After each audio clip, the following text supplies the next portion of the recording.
Heavenly Father, we thank you, Lord God, that our life belongs to you. Lord, our life is secured in you. And Lord Jesus, thank you because you said in your word, I will build my church and the gates of Hades will not overcome it. Lord, thank you. Thank you, Lord Jesus, that you will build your church. And Lord, we are your church. Whatever challenges, Lord, bisag unsa mong giagian throughout this week, Lord, we will not be overcome by any, but we are victorious in every way because you are our Lord and Savior. You are our God. Lord, thank you so much that as we worship you this morning, Lord, we want to receive more from you. Lord, we will not go out of this place empty, but filled with your presence, with the assurance, and with your power, Lord God. Your power to change our situation, to change every negative things in our life, Lord God. The power, Lord, to be used by you, not just for our family, but to people around us, Lord God. Thank you, Lord Jesus. Your name be exalted today, not just in this church, but throughout the churches, Lord, na nagsimba karon. Thank you, Lord God. Be praised to your name. Give praise to your name. Amen and amen.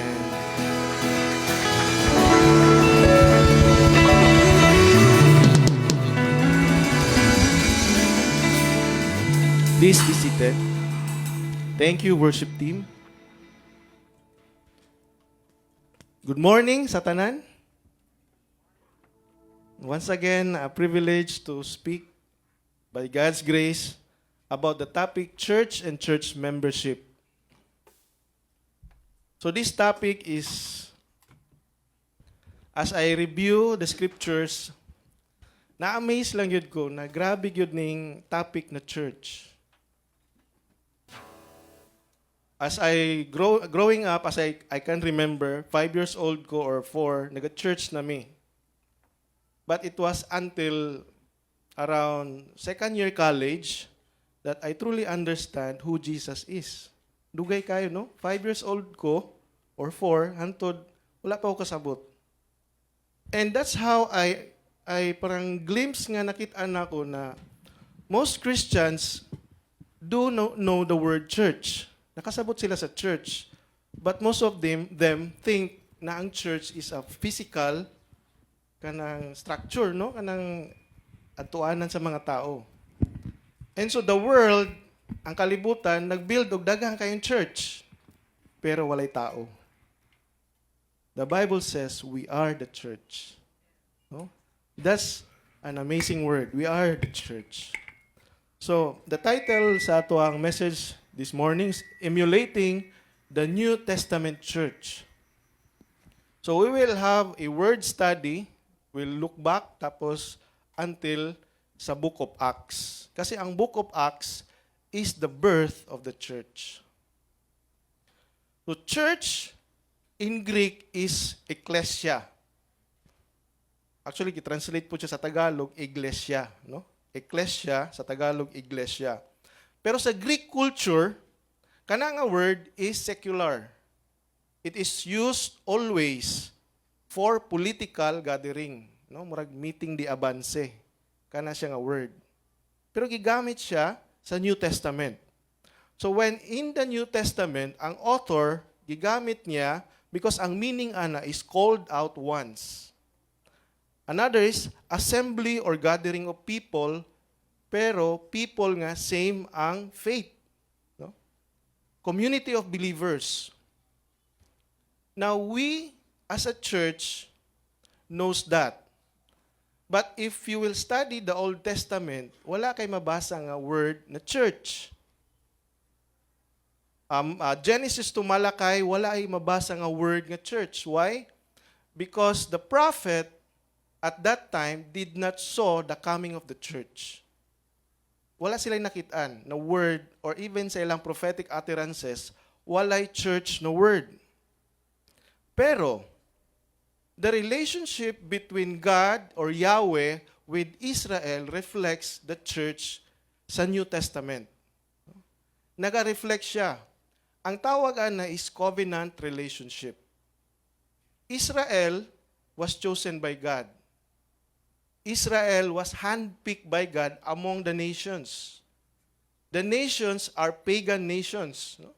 Kana idolatrous nations. They worship many gods. But Yahweh chose Israel aron i-worship siya as one true God. The same way po sa toa. We live a world that is pagan, dark, no? Idolatrous world. But God has chosen us to worship the one true God, Yahweh, through the Lord Jesus Christ. And so it is written in Exodus 6:7-8, says, I will take you as my own people. I will be your God.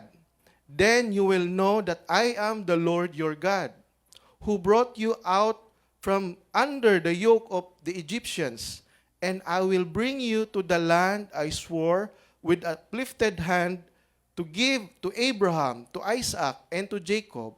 I will give it to you as a possession. I am the Lord.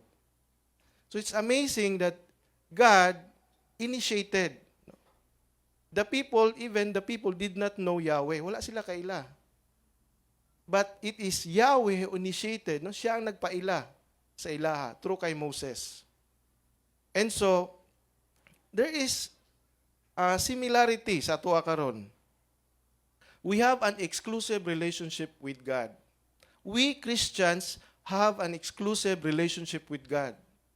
Secondly, God rescued us from the bondage of sin. No? The same God nga nag-rescue sa Israel from Egypt, God rescued us from the bondage of sin.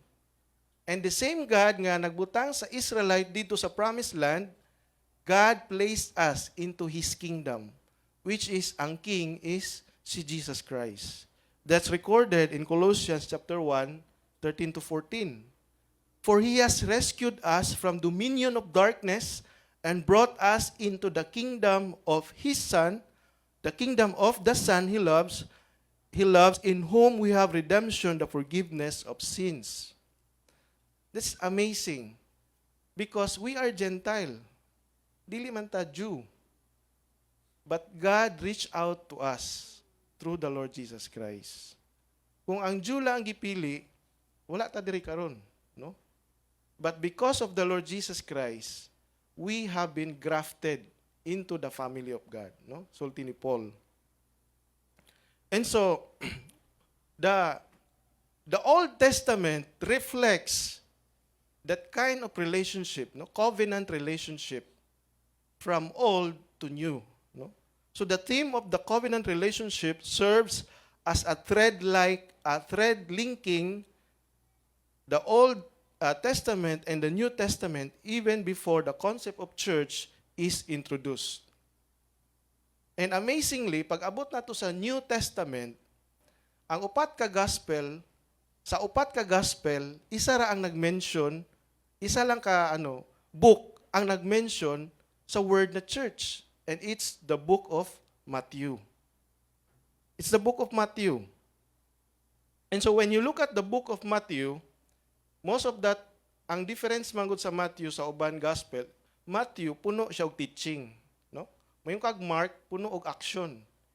Na word immediately Jesus left, no? Immediately action. Pero when you look at Matthew, it's more on teaching. And Matthew, in his words, makita nato that Jesus Christ talk about church. So we could say na even before Christ came into this world, Jesus have in mind the word church. Naa na ang church sa iyaha, hunahuna o kasing-kasing. That's why in Matthew 16:15-18 it says, "But what about you?" He asked. "Who do you say I am?" Simon Peter answered, "You are the Messiah, the Son of the living God." Jesus replied, "Blessed are you, Simon, son of Jonah, For this was not revealed to you by flesh and blood, but by my Father in heaven. And I tell you that you are Peter, and on this rock I will build my church, and the gates of Hades will not overcome it. So the word church was powerfully spoken by Jesus Christ. It was not a casual conversation. First, we can see the four essential observation is a question of identity. No? How is it possible na ang identity ni Christ connected sa church? No?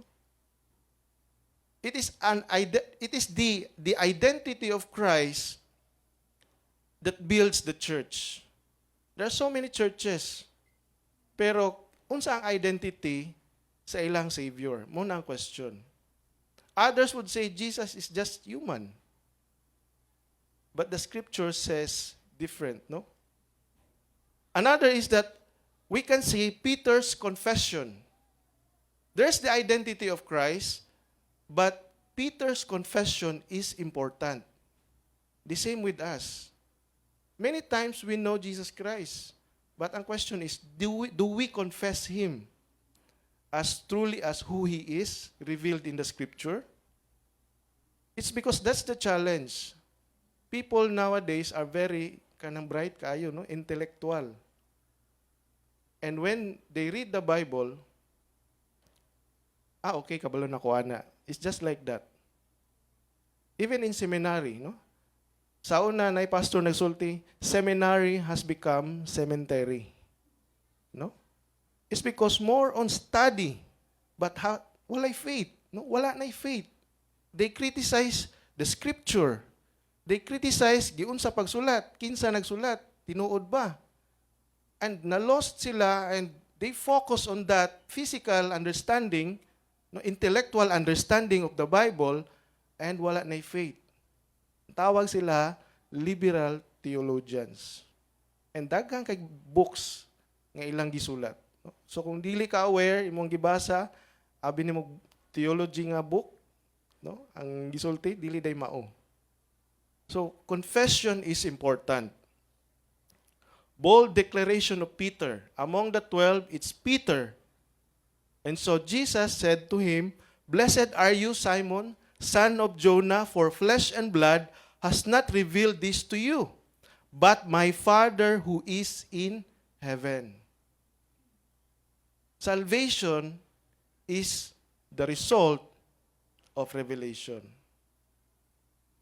Ako many times ko na-share ang gospel. In fact, high school ko, giwan-on-one ako sa kong pastor. No, gisharean gud ko na yan.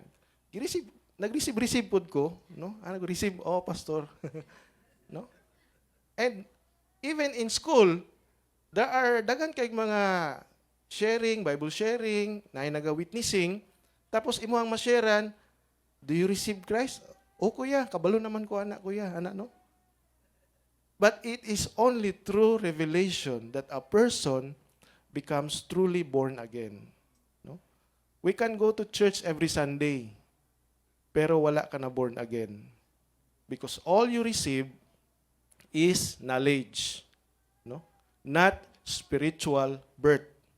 So, the confession of Peter is nag-originate siya sa revelation that comes from the Father. That's why, as a church, we must continue to pray, not just usay man good, as a church, nalipay na ta, wow, na nag-join na mga new member, no? Sa church. But revelation is very important. The revelation of the Father to that person or to that group of people joining the church is very important. We need to pray that those people who will join the church would truly experience the saving grace of God. Not just join here for fellowship. No? Usay sa mga churches, daghan kay gimmick para managhan lang member. But the reality is, daghan member dili saved. No? Because there is no revelation from the Father. So that's one thing that we need to pray, divine revelation, so that the person will be kanang tinuod gyud siya nga ma-born again. Next is the foundation of the church. And Jesus said, I tell you, you are Peter, and on this rock I will build my church, and the gates of Hades shall not prevail against it. So amazing, gibalik ni Lord, you are Peter, which in Greek word Petros, small rock, no? Small rock. And ningon si Jesus, on this rock, in Greek word bedrock, no? Petra. Petra. In Greek word Petra, meaning bedrock. So who is the bedrock? It's the Lord Jesus Christ. No? It's the Lord Jesus Christ. And so the church is built on Christ and the truth of His identity. So with its growth and preservation secured by His power, because He said, I will build my church. It did not say, wala ningon si Lord na my servants will build my church. The pastor will build my church. No. Jesus said, I will build my church. And so, sometimes pastors forget na si Christ ang nag-build sa church. And maabot sa ilang ulo, ang pride, taas na kaayo, no? So, si Lord lang po mag-humble. So, another mention of the word church is in Matthew 18:15 to 17. It says, if your brother or sister sins, go and point out their fault, but between the two of you. If they listen to you, you have won them over. But if they will not listen, take one or two others along, so that every matter may be established by the testimony of 2 or 3 witnesses. If they still refuse to listen, tell it to the church. And if they refuse to listen even to the church, treat them as you would a pagan or a tax collector. So this point of conversation, Jesus is dealing with church discipline. No? Discipline. Na conflict, so kinahanglan siya ma-resolve. Pag dili siya ma-resolve, the church will come in. No? The church will help.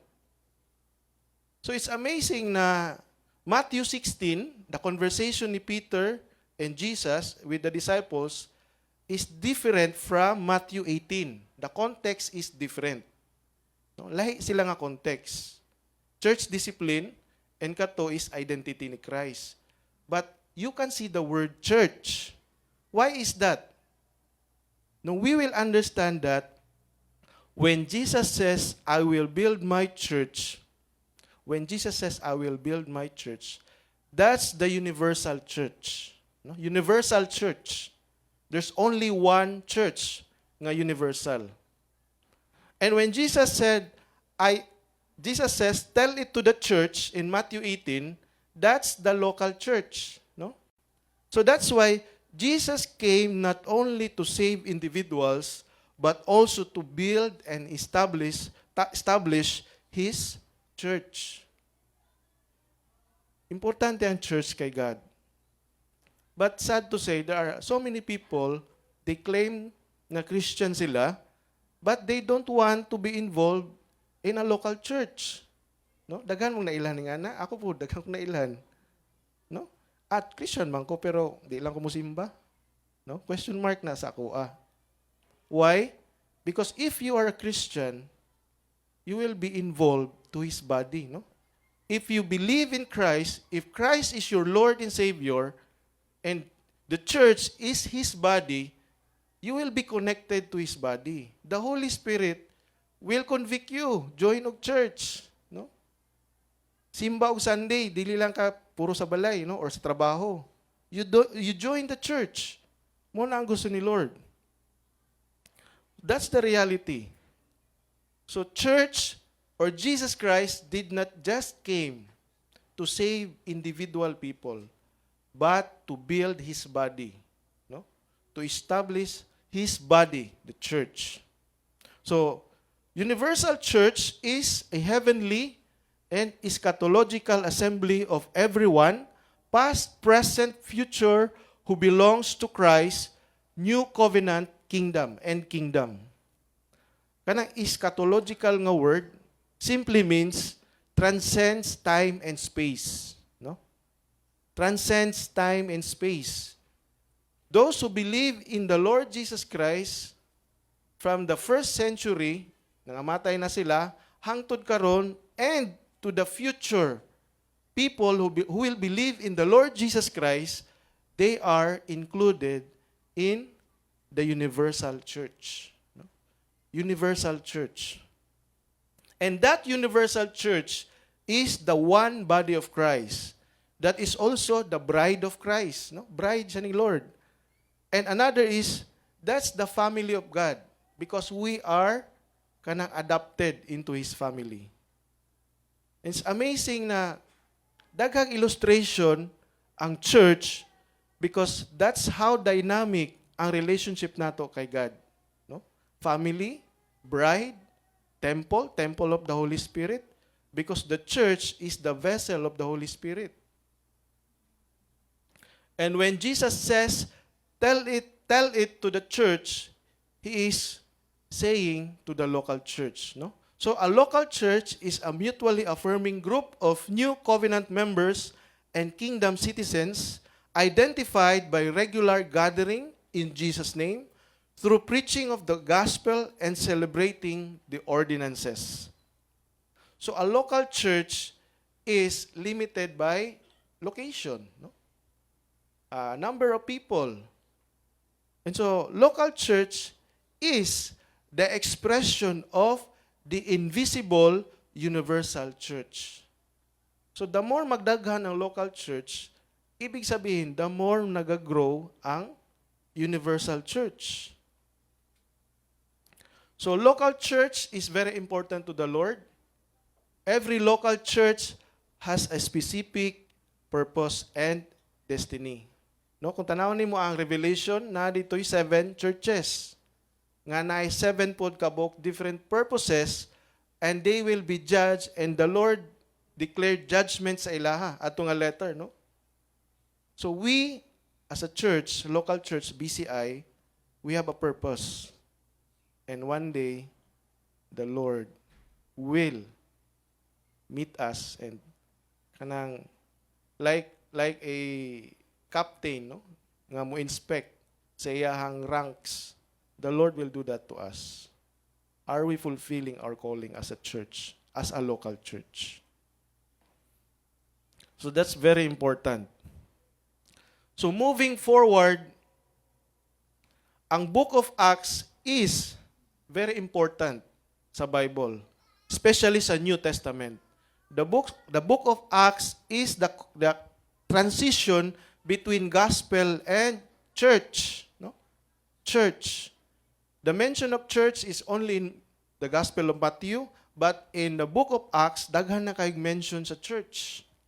So it says, the book of Acts, which details the outpouring of the Holy Spirit, serve as the record of the establishment of both the universal church and individual local churches.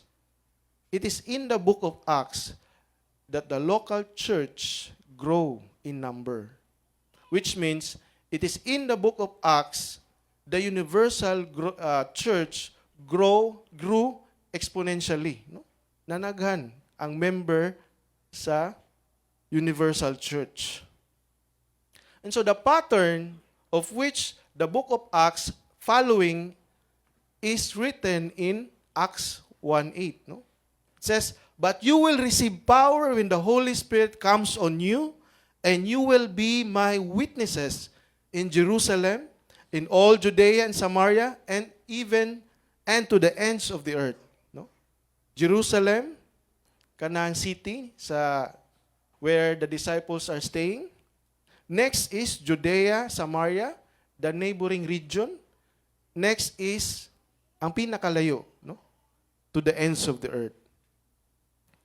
So when the Holy Spirit comes, the Lord is saying, this is the outpouring of the Holy Spirit to the church.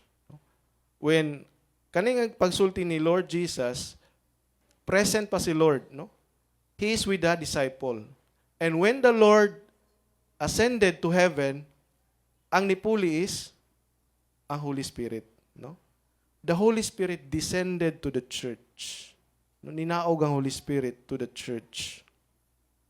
So, when the Spirit comes, that is the outpouring of the Holy Spirit. You will receive power. The church will receive power to evangelize the world. The church at that time, gamay pa lang yun kayo sila. And we can see that the world is grabe ang stronghold. No? That time, the Roman Empire is very strong in their grip sa mga nation. But the church, filled with the Holy Spirit, break through. No? Naguba niya ang mga spiritual barrier in the kingdom of Rome. That's amazing because kung ang church walay Holy Spirit, wala gyud mabuhat. No? That's the reality. Church without the Holy Spirit will just become a physical church. No? Church without the Holy Spirit is a dead church. Because church cannot be used by God. Church without the Holy Spirit is useless. No? That's why the Lord Jesus Christ, I will build my church. How? By sending the Holy Spirit to fill the body of Christ, which is the church. So next is that we can see the outline of the book of Acts. Through the Holy Spirit's power, gospel is preached in Jerusalem. No? Acts chapter 1 to 7. Through the power of the Holy Spirit. Of course, daghan ng mga tao na dito igamit ni Lord. Pero even ang mga disciple, kung wala ang Holy Spirit, even though they were trained by the Lord Jesus for 3 years, maghadlok yun sila. Wa sila'y mabuhat. No?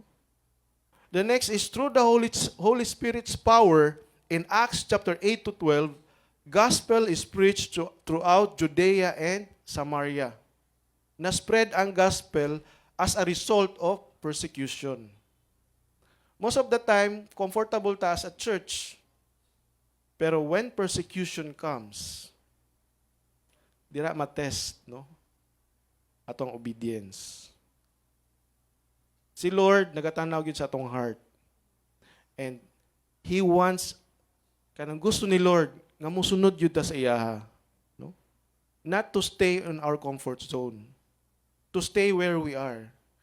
God wants us to move, to go kung asa ta dalon ni Lord, no? Not just dili man ako, ako ginamin yung dili physically nga manghawa ta ni na church, no? But what I'm saying is that what the Lord wants us to do, we do it, no? And I've seen in this church this year, the Lord wants us to grow in our small group, no? Uncomfortable man mag small group. Nakay work 8 to 5. Tapos, mato pa kag church or mato pa kag place para i-meet ang mga tao. That's uncomfortable. Pero if kuna ang gusto ni Lord, then we do it. No? Because it will help us as a church. We, karon ika-12 years na to, pero as Pastor June says, 12 times na po ta sigbalhin-balhin. No? 12 times na ta sigbalhin-balhin in our 12th year. But it is the Lord, no, will keep us. Bisan pag ka-20 times na magbalhin, the Lord will keep us as we continue to follow and obey kung unsa ang gusto ni Lord. Mo gina siya importante. So the gospel is preached because of the power of the Holy Spirit. Acts 13:28 to 28. The gospel is preached throughout the northern Mediterranean region, with Rome as the last place mentioned. It is the Holy Spirit's power, not the will of kanang human will sa mga leaders sa church. Human will can be broken, no? Unsa man ang pagpaningkamot sa pastors o leaders is not enough. It is through the Holy Spirit. And the Holy Spirit, nagpili gyud siya, no? He chose leaders to lead. And the key leaders in the book of Acts is, number 1, Apostle Peter. Mabasa nato na Most of the time, na-mention niyang name sa Acts chapter 1 hangtod 12. No? Acts chapter 1 hangtod 12. We know Apostle Peter. Dagan siya istorya, pero weak iyang kasing-kasing. No? Lord, wato ko. No? Pero paghawa niya sa boat, samtang naglakaw siya sa dagat, no? Weak iyang faith. No? So makita nato si Peter, apostle to the Jews. Amazingly, Jesus changed his name. No? From Simon to Cephas. Ang Cephas gitranslate na og Peter. That's why most of the time ang tawag po siya Simon Peter. Pero ang name jud niya Simon. The Lord Jesus changed that name into Peter. Apostle Paul the same, no? Apostle Paul was the apostle to the Gentiles. Gi-change po diyang name from Saul to Paul. From a persecutor of the church to become a humble servant of the Lord Jesus. Humble servant. Peter was uneducated fisherman. Apostle Paul was highly educated Pharisee. Kung makita nato, dako ang difference nila. Pero gigamit sila ni Lord, no? Gigamit sila ni Lord. Apostle Peter was with the church during the birth sa church, no? In the day of Pentecost. That was Peter preaching to 3,000 or more than 3,000 people. It was Peter used by God, the uneducated fisherman. Uneducated fisherman. God used him mightily. But ang influence ni Peter was in Jerusalem, Judea, and Samaria. Not to the whole regions nga wala pa na-reach out. That's why gi-call ni Lord si Apostle Paul, apostle to the Gentiles. Highly educated Pharisee, so that he can truly represent the message of Christ to the Gentiles. Kinahanglan og educated na person. Amazing si Lord nga nagpili. And when si Lord nag-call kay Peter and kay Paul, the same style, no? Jesus said to Peter, Peter, do you love me? 3 times, no? Through a question. Peter, do you love me? Feed my sheep. Peter, do you love me? Peter, do you love me? Jesus calls Peter. At the same time, Apostle Paul was called by Jesus. He said, Saul, Saul, why are you persecuting me? No question gihapon. It's a question. So that's amazing explanation kung unsa gyud ang pamaagi ni Lord. Ang mga pamaagi ni Lord, the ways of God, is kanang dili nato ma-comprehend. He can use the uneducated. He can use the highly educated people of this world to carry out His plans and purpose. The church is composed of people like that. No? People who are poor, less educated, but there are people who are very educated and with high positions in the government and business. Both of them can be used by the Lord Jesus. No? Dili lang ang katong highly educated and wealthy. The Lord can use anyone. No? The Lord can use anyone. So the church in the book of Acts is not a perfect church. Daghan problems. The same sa ato ang church. The same sa tanang church. So kung ikaw, perfect ka nga tao, dili ka ka-join sa church. No? Kaya di po ka dawaton. There's no perfect church. There are people who, from different church, no? Tawag nila church hopping, looking for a perfect church. Ma-disappoint lang ka. The Lord calls us to commit to a church. No? Mukumit yun kag local church. And from there, You will understand kung unsa ang calling sa church.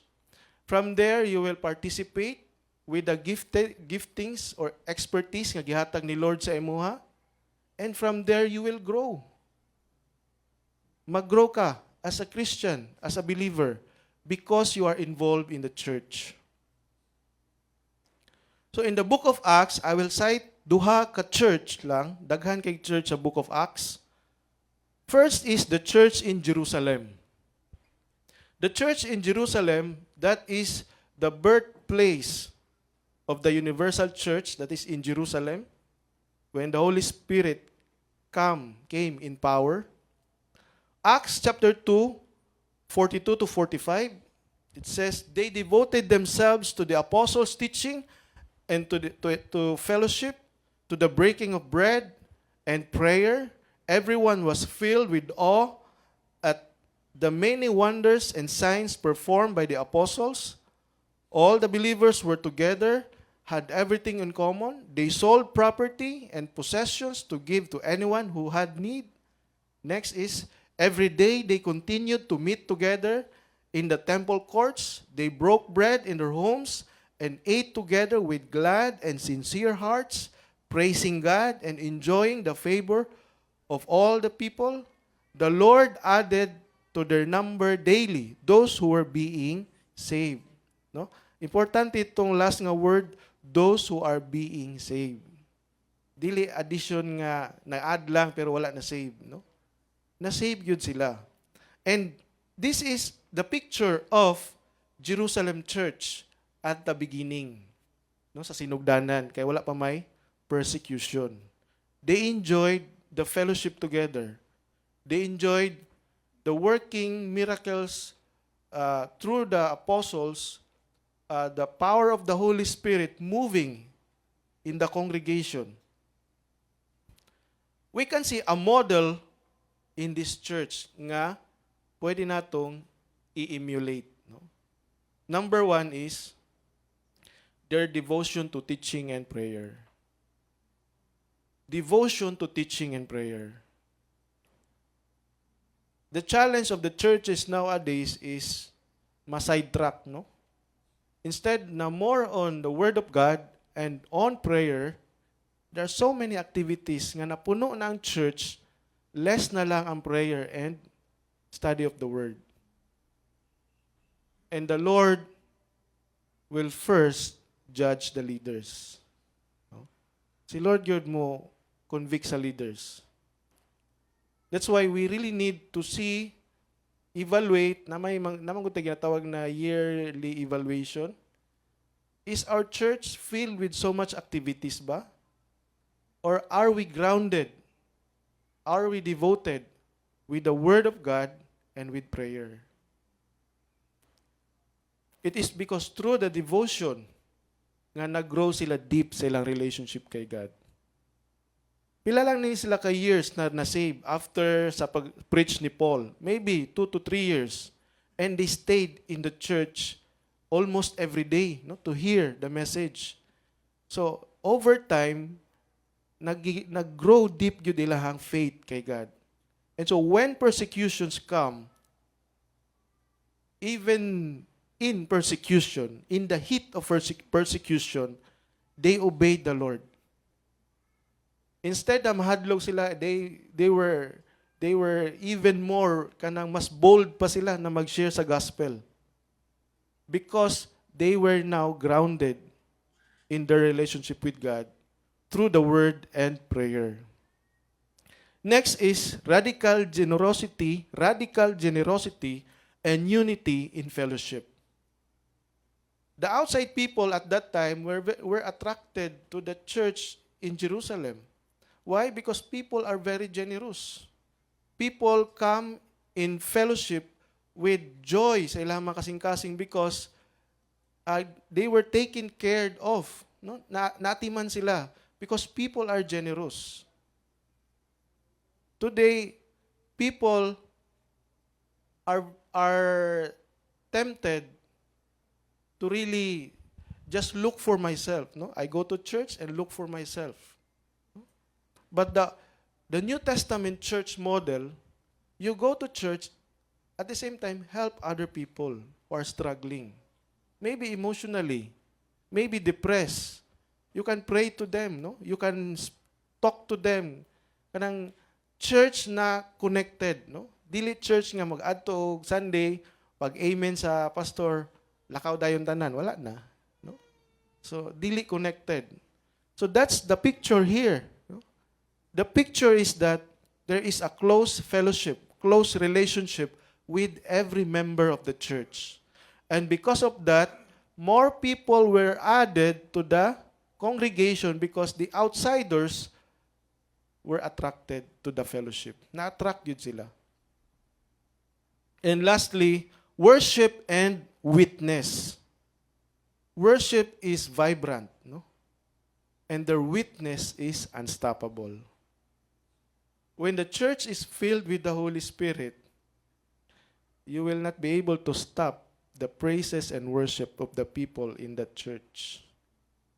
At the same time, when the church is filled with the Holy Spirit, people cannot stop telling unsa ilang experience kay God.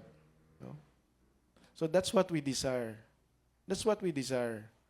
We desire that as we continue in this church, we will experience all the more the power of the Holy Spirit. Not just come and go. No? Parang nahimo na lang routinary, no? Come to the church, hawa, ana. What we desire is that we will experience the power of the Holy Spirit move in and through us. No? Powerful worship, vibrant worship, unstoppable witness. So the next church na makita nato sa Book of Acts is the church in Antioch. Acts chapter 11, verse 20 to 21. Some of them, however, men from Cyprus and Cyrene went to Antioch and began to speak to Greek also, telling them the good news about the Lord Jesus. The Lord's hand was with them, and a great number of people believed and turned to the Lord. This is the result of persecution that started on Acts chapter 5. And we can see that those people scattered, no, nihawa sa Jerusalem because of persecution, they begin to share their experience, their witness to other people. And so, in Antioch, there was some unnamed disciples who started the church, no? Wala na ilhan nga disciple, nagsugod og church. Antioch was not founded by Paul or Peter or the great apostles.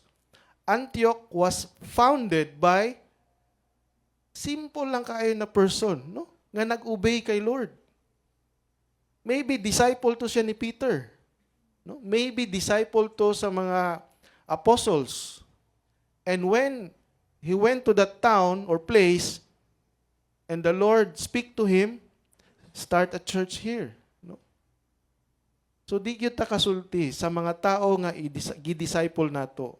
The Lord can use them in ways nga wala ka kabalo.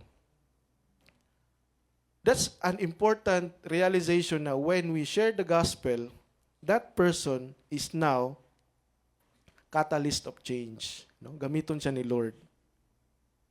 That person can be used by God to change, to bring impact kung asa man siya dalo ni Lord. In my experience as sharing the gospel during college days, of course, daghan kag ma-sharean na mga student. Wala ka kabalo asa na sila mga adto, no? Wala ka kabalo kung unsa ilang life after college. And when I joined a prayer gathering diha sa may diaman sila to sa may San Pedro, dapit. Na nag-approach sa ako and he said, "Kuya, uy, naday kadri kuya, no? Kuya, pastor nako." Na siya. Sa church nga kani. You do not know kung unsay impact sa person nga na-share nimo word o na-disciple nimo. The same sa mga disciples nga ni adto diri sa Antioch.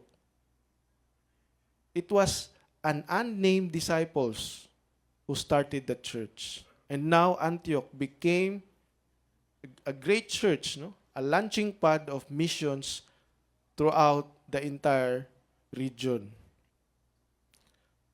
So next is Acts 11:25 to 26.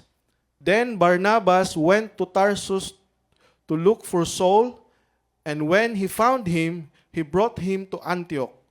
So for a whole year, Barnabas and Saul, or Paul, met with the church and taught great numbers of people. The disciples were called Christians first at Antioch. So Barnabas and Paul ministered to the church in Antioch.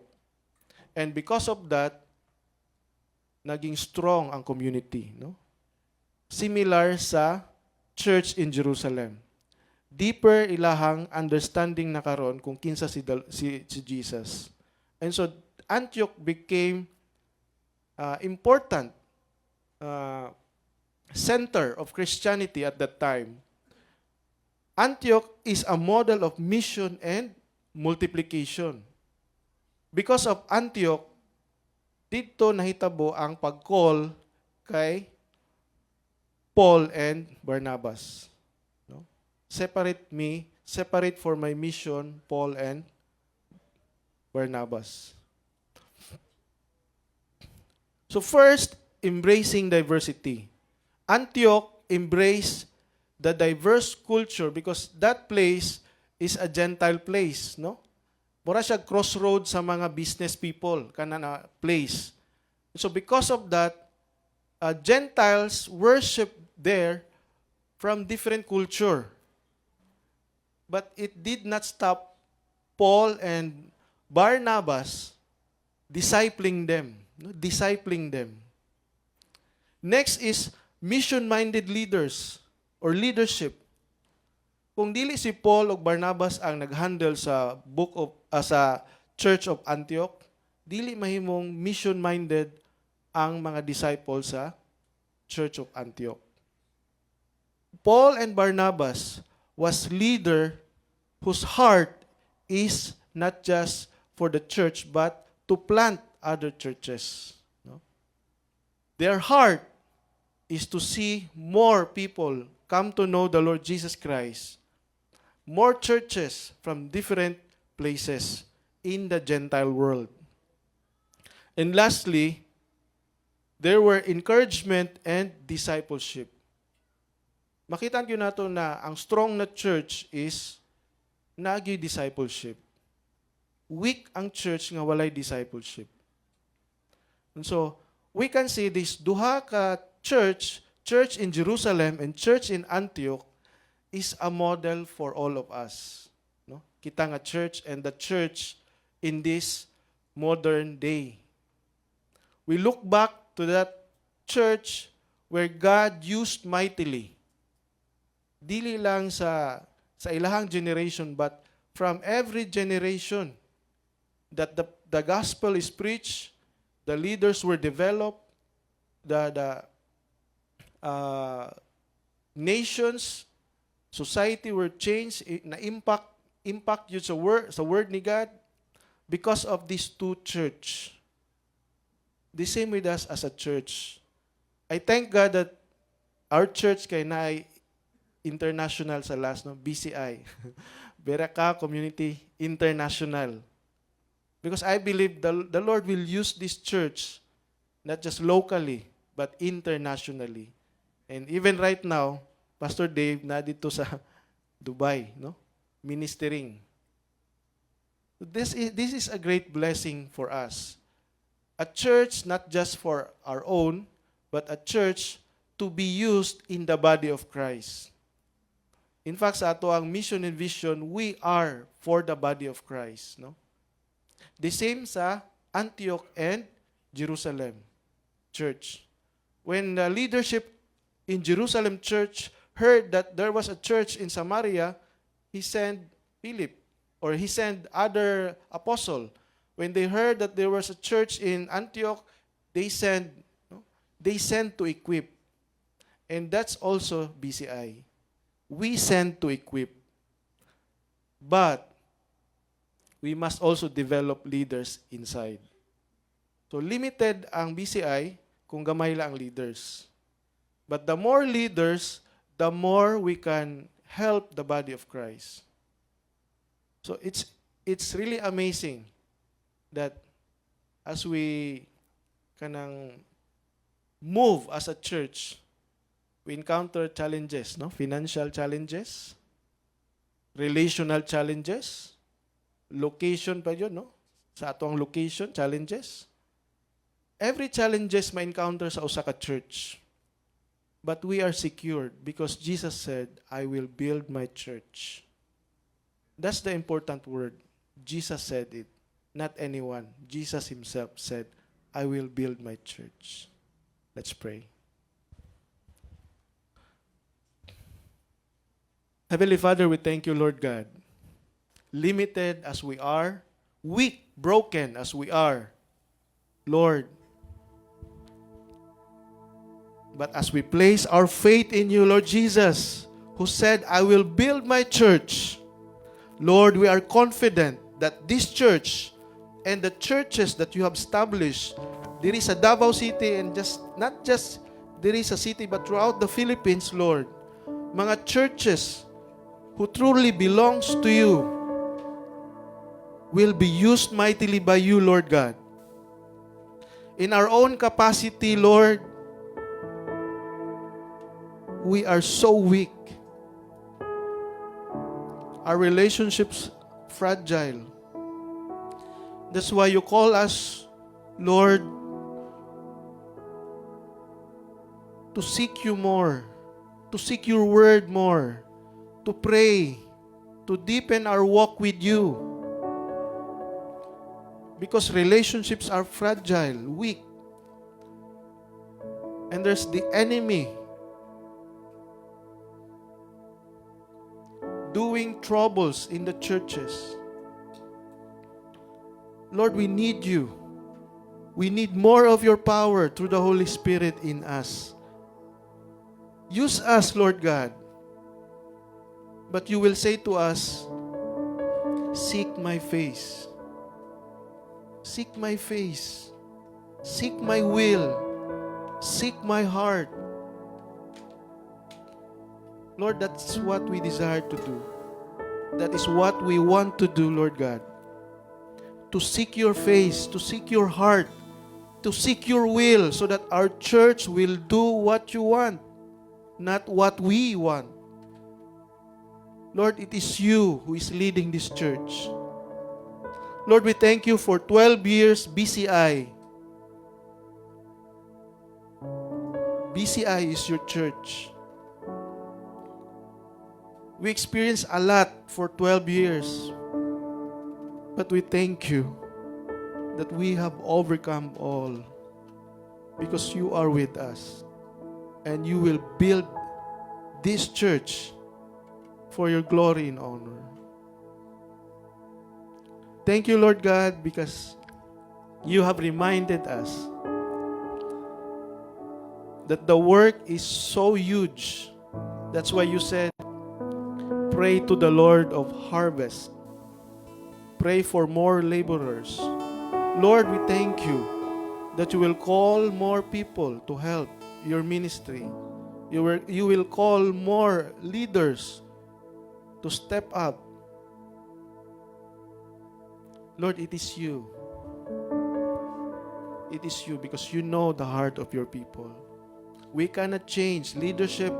The leadership, the pastors cannot change the heart of the members or anyone. It is only through you, Lord God, and through your Holy Spirit that congregations and leaders follow your will as you convict us. Lord, thank you for your message this morning. As we look to the day, God, of that great gathering, reunion in the heaven, Lord, that is our hope. There's a great reunion with the Lord Jesus Christ and the Father in heaven. And we, as your bride, Lord, you are continually continually sanctifying us as your church, as your people, so that when we come to that reunion in heaven, Lord, thank you that we are spotless, blameless. Thank you, Lord God. Thank you, Lord Jesus. Thank you, Holy Spirit, for this great privilege of belonging to your kingdom, to your family, and to your glorious church.